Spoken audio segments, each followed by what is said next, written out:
Nobody warns you about the waiting. Everybody talks about the buying, the selling, the chart.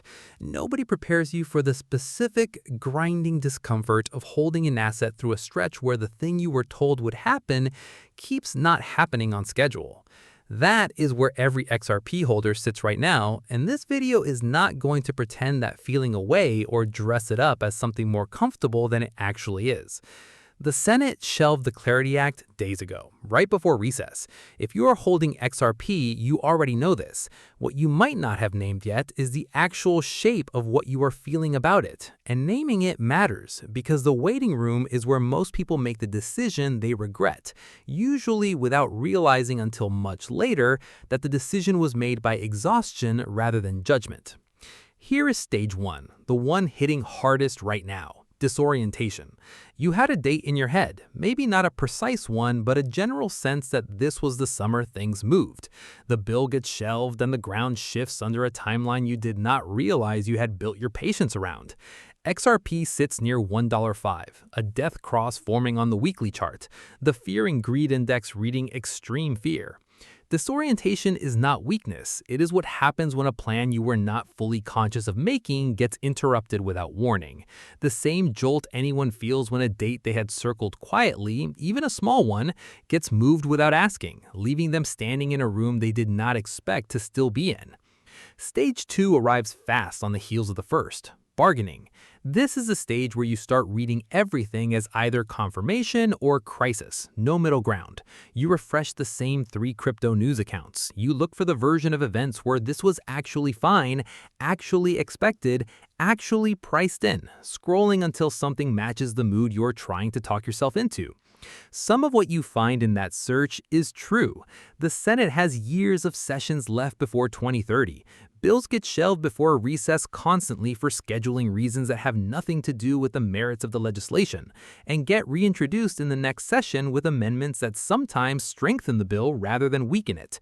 Some of what you find is denial dressed up as analysis written by people in the exact same waiting room as you, needing the same reassurance you are looking for, publishing it with more confidence than the actual evidence supports. Stage 3 is where the real damage happens, if it happens. Capitulation. Not everyone reaches it, but the data on this asset shows plenty of people have, before, at moments that look almost identical to this one. XRP dropped from $3.67 to $1.11 between July of last year and June of this year. At the low, more than 60% of circulating supply set underwater, meaning the majority of every single person holding this asset was staring at a loss simultaneously, with no announced date telling them when that would change. That is not a small correction. That is the majority of everyone holding this asset watching their position go red at the same time in the same stretch with no clear date for relief. Some of those people sold. Most of the people who sold did so somewhere near the bottom of that move, not because they had new information, but because the waiting had simply become unbearable before the news actually turned, the exact pattern repeating itself in miniature this week. Here's what almost nobody tells you about that specific stage. Capitulation rarely happens because of fundamentals changed. It happens because the emotional cost of continuing to wait exceeds what a person is willing to keep paying, a cost that has nothing to do with whether the underlying business is actually healthy. RippleNet's on-demand liquidity corridors kept processing real remittance volume through that entire drawdown. The US-Mexico corridor through Bitso generating documented transaction flow the whole time prices were falling. Real money moving between two countries regardless of what the chart was doing that week. Ripple's own revenue target, near $1 billion annually excluding XRP holdings, kept building. None of the infrastructure paused. The people who sold near the bottom were not responding to the business. They were responding to how long the business was taking to show up in the price, which is a completely different thing. And conflating the two is the single most expensive mistake this asset's holder base makes on a repeating cycle, one this week's news is actively tempting people to repeat. It is worth being specific about what capitulation actually costs in dollar terms rather than leaving it abstract. Someone holding $10,000 in XRP near the July high, roughly 2,700 XRP, who sold near the June low instead of holding through it, locked in a loss of more than 1/3 of that position. The same $10,000 held instead of sold sits at roughly $2,835 today at current prices, a real drawdown, but nowhere near the lost capitulation actually produced. The waiting was expensive either way. Selling during it made the expense permanent instead of temporary, converting a paper loss that still had a chance to recover into a realized one that no future price movement can ever undo. Run the same math on a smaller position, since not everyone reading this held $10,000 worth. $1,000 invested near the July high bought roughly 270 tokens. Selling near the bottom locked in a loss of a similar proportion, leaving somewhere around $300. Holding through it instead leaves that same position worth roughly $283 today. Still down, still painful, but recoverable in a way a locked-in sale never is. The size of the position changes the number. It does not change which decision actually preserved the possibility of recovery. Stage 4 for the people who make it past capitulation without selling, a strange, quiet recalibration. This is where the waiting stops being an emergency and starts being a condition you live inside rather than a crisis you are trying to escape. It usually arrives when someone actually sits down and separates the two different clocks running simultaneously. One clock is legislative, measured in Senate sessions, subject to scheduling, politics, and events that have nothing to do with XRP at all, moving on a calendar nobody holding this asset actually controls. The other clock is commercial, measured in corridor volume, custody integrations, and revenue targets, running independently of the first and based on every metric available, still moving forward regardless of what happened in Washington this week. Look at the distribution data while sitting in this recalibrated stage, because it reads differently once the panic clears and the numbers stop feeling like a verdict on your own judgment. The XRP ledger has 7.8 million activated wallets, a sliver of the global population of 8 billion. Fewer than 1 million of those represent real individual holders rather than custody or exchange addresses. The threshold to sit in the top 1% of that group, roughly 10,000 people worldwide, requires somewhere around 46,300 XRP, somewhere near $48,600 at today's price. That threshold just got cheaper than it was a year ago, not more expensive, the direct result of the same price drop that pushed so many people into stage 3. Every person who capitulated during the drawdown made this specific tier easier for whoever stayed to reach, a strange, almost uncomfortable fact to sit with, that someone else's panic quietly discounted the entry price for everyone who held. The lower tiers tell a similar story from a calmer vantage point. Roughly 2,200 XRP, about $2,310 today, sits in the top 10% globally. Around 7,700 XRP, close to $8,100, sits in the top 5%. Numbers that would have cost significantly more before this year's drawdown, now available at a discount handed out by exactly the kind of fear this video just spent several stages describing. There's a fifth stage worth naming honestly, because not everyone who avoids capitulation lands somewhere healthy either: numbness. This is a stage where someone stops feeling anything about the position at all, checking the price out of habit rather than hope, having quietly given up on either direction mattering. Numbness gets mistaken for discipline sometimes, and it's not the same thing, even though the two can look identical from the outside, someone calmly holding through volatility either way. Discipline means still paying attention to the signals that matter, the Senate calendar, the corridor volume, the custody partnerships, while declining to react to daily price noise. Numbness means paying attention to nothing at all, which leaves someone unprepared to act even when a genuine signal, good or bad, actually arrives, checked out so completely that a real catalyst passes by unnoticed the same way the noise did.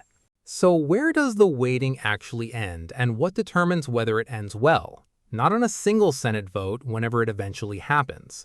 The floor scenario for 2030, built on the assumption that Clarity Act simply passes later than hoped while RippleNet keeps growing at its current pace, points toward a price somewhere between $2 and $2.60.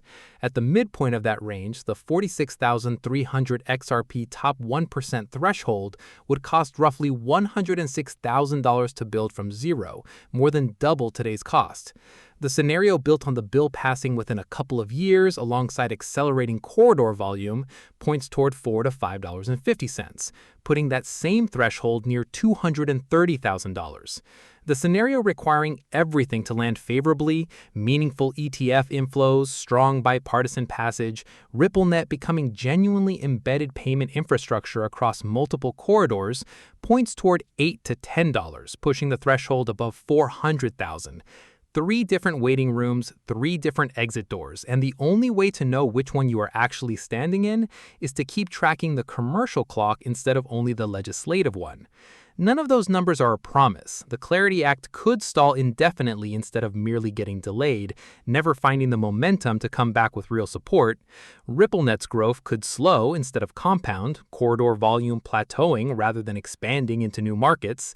The honest floor beneath the floor scenario is simply years of sideways price action, the waiting room becoming a permanent address rather than a temporary stop, and pretending that outcome is impossible would be its own kind of denial, the same stage 2 bargaining this video already named and warned against. It is worth sitting with how each of the 5 stages actually maps onto a different risk, since naming a stage is only useful if it changes what you do next. Disorientation risks nothing on its own, a feeling that passes whether or not you act on it, the emotional equivalent of stubbing a toe.